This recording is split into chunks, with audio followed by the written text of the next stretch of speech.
Good evening and welcome to another edition of the HCC Experience. It's our opportunity to talk to the community about some of the exciting things that are happening at Hutchinson Community College and to also introduce to you some of the personalities that we have at Hutchinson Community College that makes those wonderful creative things happen. Tonight's guest is Alan Roberts Mitchell. Alan is the greenhouse manager at South Campus. Welcome, Alan. It's great to have you here on the show. I think you might talk a little bit about the greenhouse on South Campus. Some of our viewers might not be familiar with what that is. I'll give you a little bit of preview background.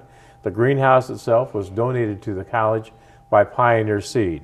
Pioneer Seed had a hybrid wheat growing operation down at South Campus. They abandoned that and they donated the greenhouse and the Pioneer facility to Hutchinson Community College. So we've been blessed with a wonderful greenhouse.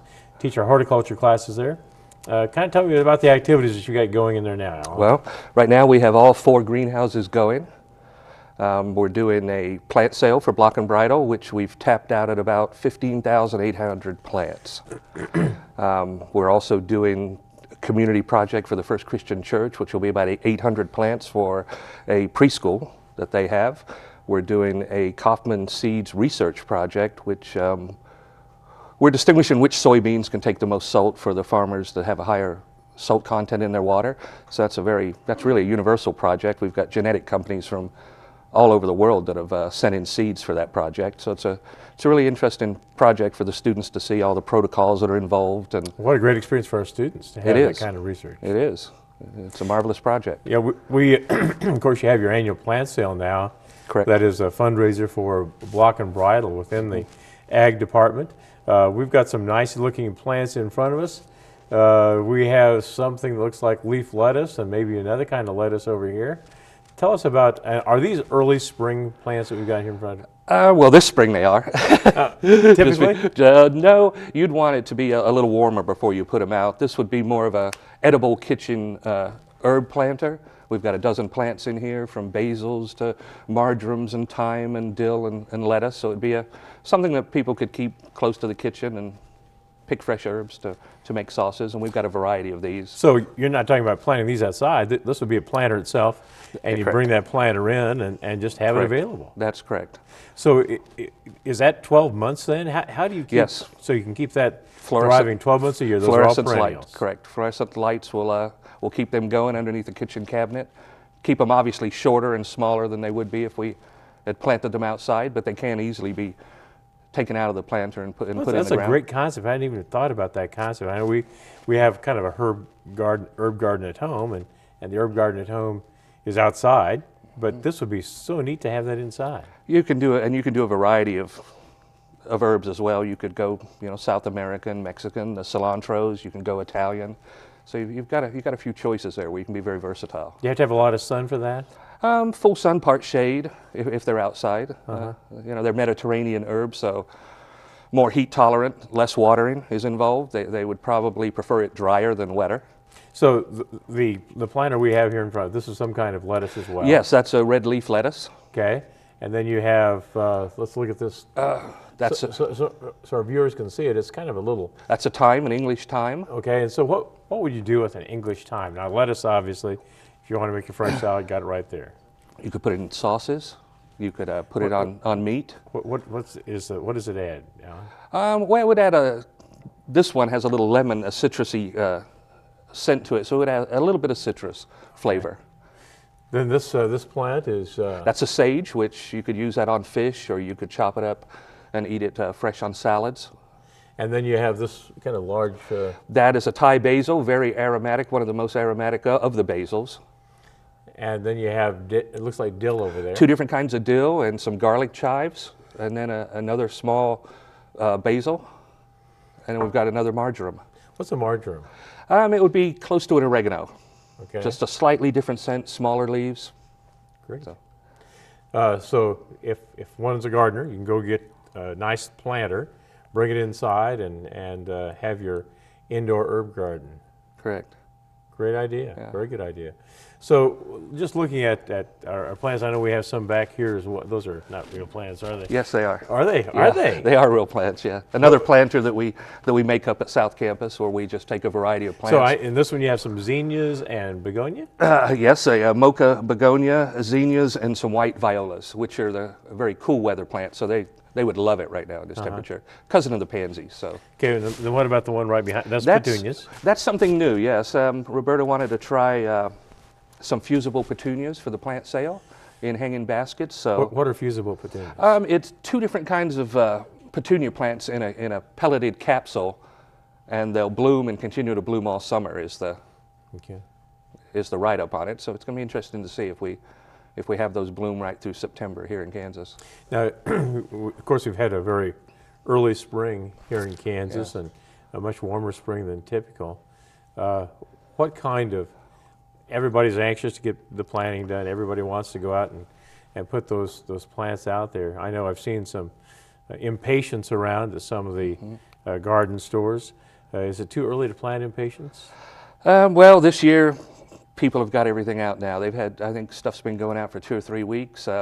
That should be all right. Last frost date, 17th of April. 17th of April. Is what we've got on the books this year. So we're talking next week sometime. That's it. So impatiens is okay. I thought impatiens would need a warmer Mulch it temperature. in. If you mulch everything in and it gets established, it should be fine. If I'm looking at vinca, that's a hot weather plant. It is. We should wait correct. on the vinca, should we not? Yeah. Okay, so you got vincas, more of a warm weather.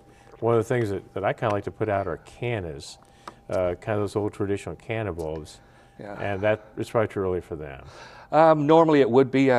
We did some ground temperatures the other day, and we were at 62, 58 in the morning. So we're getting there. We're getting there. I had quite a few cannas last summer, and I thought I dug them all up, and I have some coming up this spring. That's right. And my inclination is just to let them go. Yeah. And it looks like they might be all right. They look a little peaked right now, but it's probably the cool weather. Yeah. They should, a little bit of warm weather, a little bit more sun. We're getting over the 12 hours a day sun here shortly, and they'll perk right up, anything that gets in the ground. Yeah, I've got, last year I bought some zinnias from the Block and Bridle Club, and I had some of the taller zinnias, and they really did well all summer long. Yeah, we've tried to, this year, everything we've purchased for the Block and Bridle sale, we've tried to make it heat tolerant, look at more of the heat tolerant, the prairie, things that would do better in a hot climate, since our summer last year was so brutal that almost everything we've gone with this year is more of a heat tolerant, drought tolerant. One of the things we do with, we have some hydrangeas as well, and those hydrangeas are all leafed out and are growing. Yeah. I got a really concern about frost on those things because I think they're very sensitive to that. So what happens if we get a forecast, say the 20th of April, that we're going to have temperatures down to 30 to 35 degrees? How do I protect those hydrangeas? I guess that's one that I would have a lot of concern with. Yeah, mulch it in heavily, and you can cover it. If it's going to freeze heavily, then you don't want to put a plastic cover on anything that's going to touch the plant, because anything that's the plastic that freezes will also freeze the leaves of the plant that it's touching. So how do you do that then? Well, hoop. You can use hoops. You can use wood. You can use bricks. You can, the old tent post in the middle with the plastic coming down like a tent. That would work. And you'd only have to be concerned about the plant being damaged if it was a heavy freeze, not just a frost. So frost that's would different. Be, what, 20 to 32? It could frost at 32, 34, but it would be a light frost.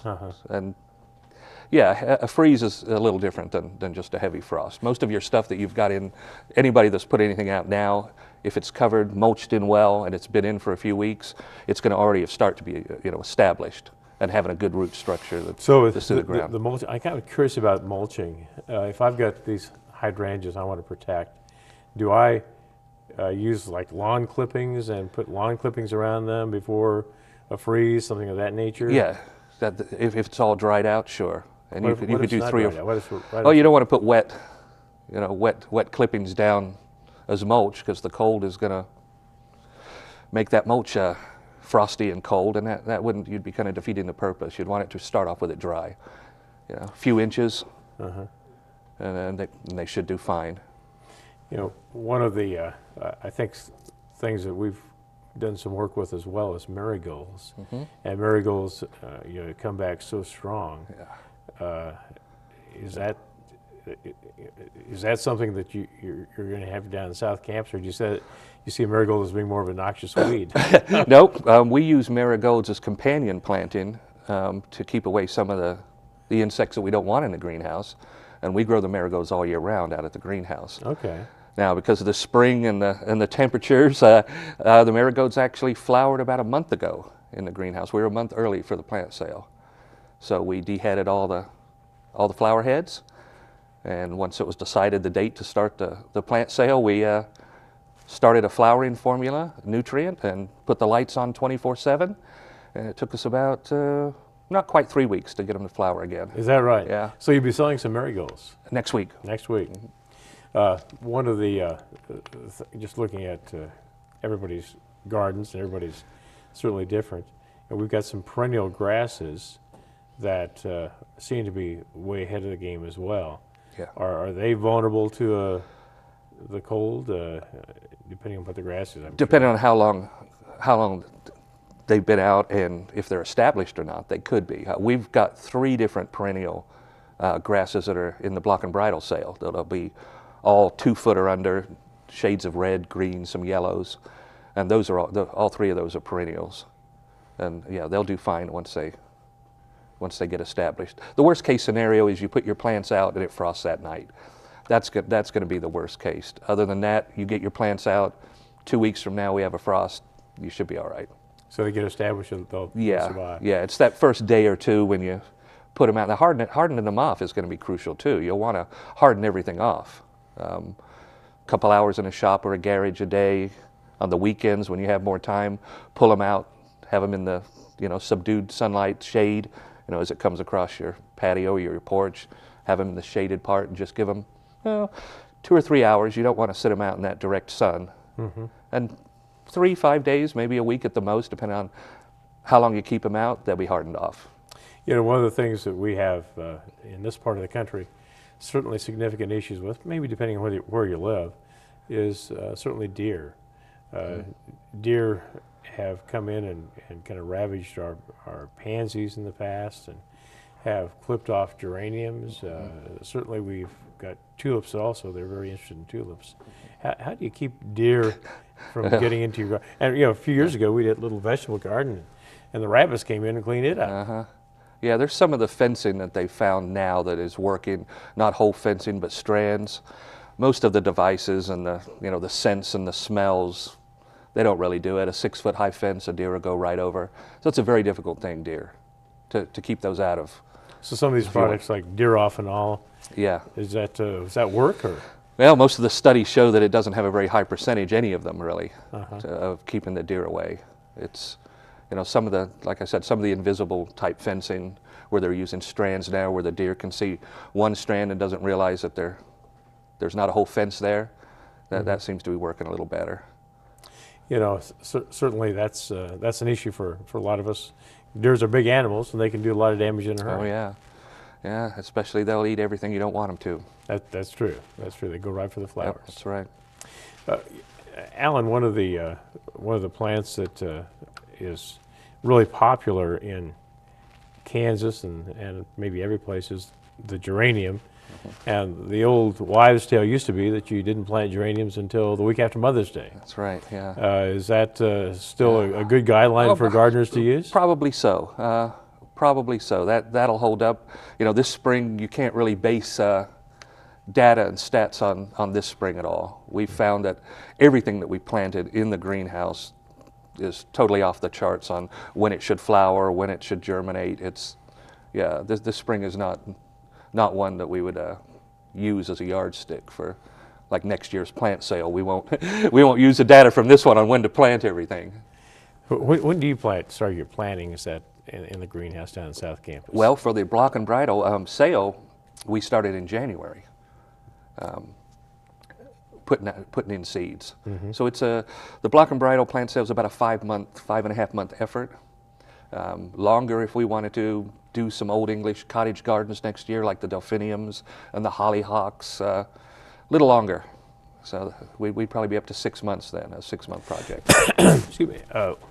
This time I think we'll take a short break and hear from some of our other programs at Hutchinson Community College and hear more from Alan Robert Mitchell talking about South Campus and some of the exciting things that are happening down there.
Welcome back to the HCC Experience. I'm Ed Berger, President of Hutchinson Community College, and our guest tonight is Alan Roberts Mitchell, and he is our greenhouse manager at South Campus. And we've been talking about spring planting and what to put in, what not yet to put in, and certainly talking about we have a wonderful herb garden right here in front of us that has a variety of herbs, everything from chive to dill to basil and different kinds of basil. You know, when I saw your display in the in Lockman Hall, I was really interested to see how many different kinds of basil there are. Didn't realize they had. I thought basil was basil, Alan. There's a lot of different ones. I think we've grown out probably 11 this year. I normally have in my greenhouses at home, I probably have 24, 28. So there's a lot of different kinds of basils, a lot of different things you could use them for. Everything from baking desserts with the cinnamon basil to you know, citrusy scents for the lemons. I mean, it's very versatile, very versatile. You know, one of the things that I think a lot of people are dealing with now is rapid growth in their grass in their yard. This cool weather and the moisture has caused that to grow like crazy. And maybe some people were like me and put fertilizer on in late February thinking it probably wouldn't kick in until April. Yeah. And now it is just causing everything to grow like mad. Yeah, you'll be cutting your grass earlier. So how do we, is there something we need to watch as far as fungus with this cool, damp weather? I guess I'm a little concerned about, you know, I typically catch about every other time. I catch one time and won't catch the next. Is that a concern as far as catching your clippings to make sure you don't have that fungus develop? Yeah, if you have a lot of clippings and it's wet and damp, we're a little bit lucky here in Kansas because we have pretty much 12 mile an hour or more wind every day. So that's a great help, having the air movement. That'll stop a lot of that. What are some of your thoughts on lawn grasses? I know fescue seems to be a very popular lawn in this part of Kansas and this community certainly. And as we're experiencing some climate change, it's a little warmer, and fescue has become a little bit more expensive to grow with the water it requires and the fertilizer it takes. Yeah, all of the grasses are going to be more expensive now. I think probably the key is going to be use the least amount of fertilizer possible. You'll want to cut back and use the least amount that you need. I mean, that will be good for the soil, good for the grass, even better for your pocketbook. What kind of grasses would you look at as alternatives to fescue? If I decide to put a lawn in and I want it to be something that is very maybe heat tolerant, but also something that doesn't require very much watering, much moisture, what do you recommend for that kind of yard? You know, that's going to depend on your north, south, east, west. It's going to depend on your soil. I would definitely, before you put in any sort of landscaping, I'd do a soil test. Yeah? You know, we've got certainly Bermuda that is invasive and all. That's a lawn that maybe looks nice in July, but you know, by September it's pretty much gone. July or early August, yeah, and then it starts fading out, and then it doesn't green up until June. But is that a grass or a lawn that you would recommend as being? Some people love it. Some people love it. It's one of those love-hate things. But shade's an issue there, is it not? Yeah, a little bit, yeah. If you have shade, it's hard to grow Bermuda. More difficult, definitely, difficult. yeah. Definitely more of a challenge. Yeah, I've heard some people also use, of course, a buffalo grass, and that is very heat tolerant and doesn't have a water requirement, but it doesn't have that nice full green color. No, you don't have the lush like green of it. That's you know, that's really what people want. Yeah. I think all the grasses are going to be coming up a lot earlier this year. Yeah, they have and they are, and that's just. Yeah, and there are people with their sprinkling systems on and watering them. I mean, I think a month ago people were cutting grass here. Yeah, which is absolutely. First part of March. That was something else. Yeah, certainly, trees kind of come and go too as far as popularity. A few years ago, the pin oak tree was something that everybody was putting in their yards. Yeah. And now it seems to have not fallen from favor, but not be quite as popular.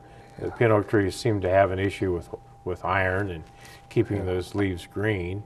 And what would you say is one of the more popular trees for this part of the country today? Maybe the new pin oak tree, if you will. Probably the autumn blaze maple or the Japanese maples. I think that's probably about the #1 tree that's probably sold here.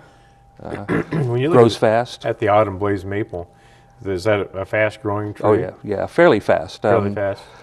I think we put several in 7-8 years ago, and they're 15 to 20 feet. So you know, what were they when not you put super them fast. in? 6. 6? Yeah.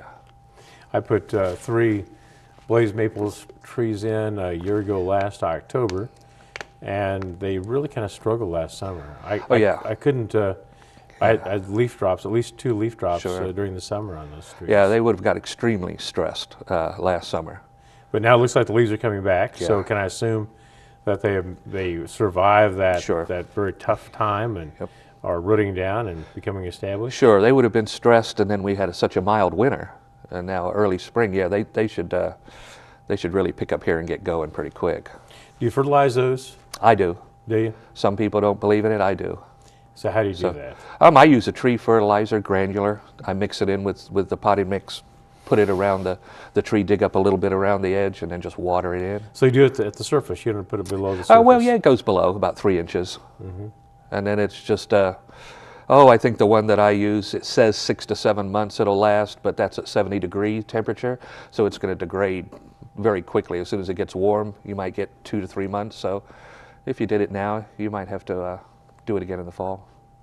Is there any damage or possibility of damaging a tree with over-fertilizing? Oh, sure, all the time. Yeah, less is best. Less is always best.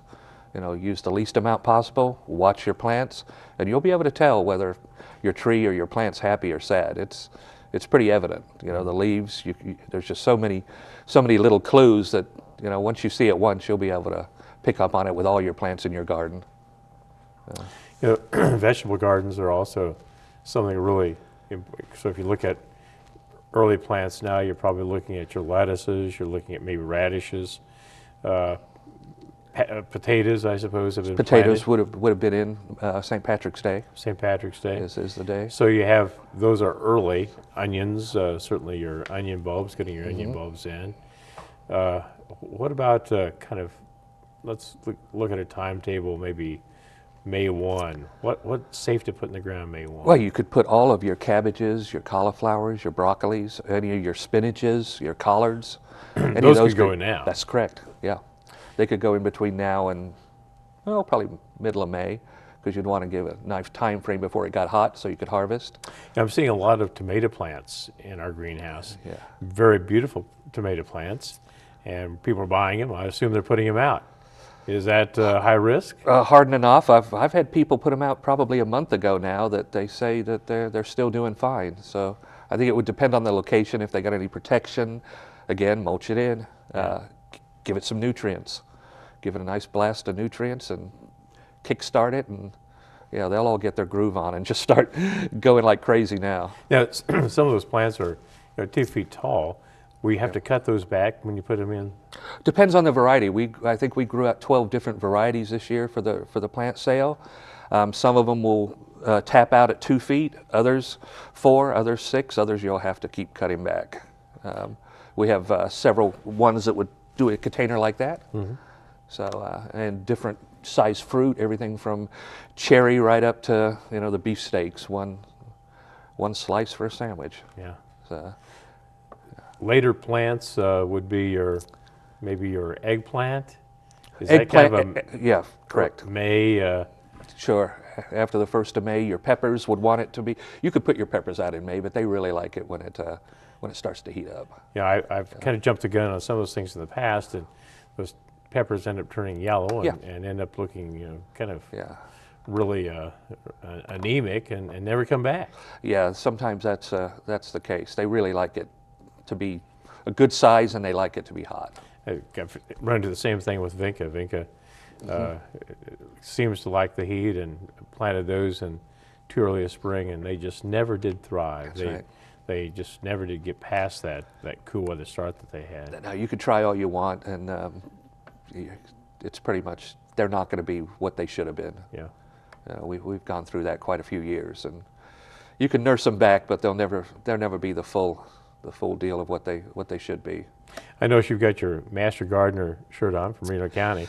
Yes. If one wants to have that kind of designation, as a Master Gardener, what does he or she have to do? Sign up. There's a class every year that runs from, I believe, September to January, and it's run through Kansas State and the Reno County Extension Office, and it's a great class. They've just started a pilot program last year, which was the Master Naturalist program through K-State and the Extension Office as well, and I went through that program, and that's another fantastic program.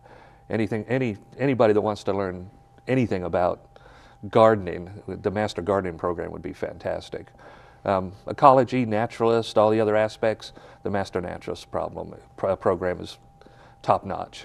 Great way for us to learn and maybe do a little bit of job with our environment, as well as having a nice yard, nice lawn, and good flowers, and maybe even that vegetable garden. It's all about the knowledge, Knowledge is power. Acquire as much of it as you can. That's right. About everything. If people would like to contact you and perhaps have some questions about horticulture at Hutchinson Community College, or even how to maybe buy some plants from the Block and Bridle Club, let's give our viewers the contact information, Alan. All right. Well, my email is roberts with a S-A at hutchcc.edu. Phone number is 728-4433. And we can answer all the questions. If we don't know the answers, we know where to go to get them. There you go. That's what's key. That's what I try and tell the students. You don't have to know everything. You just have to know where to go to get it. You have to know where everything is. That's right. Alan, thank you very much for joining us on this edition of the HCC Experience. A wonderful way for us to communicate with the community and to introduce the community to some of the personalities that we have on our campus. We hope to see you in another edition of the HCC Experience.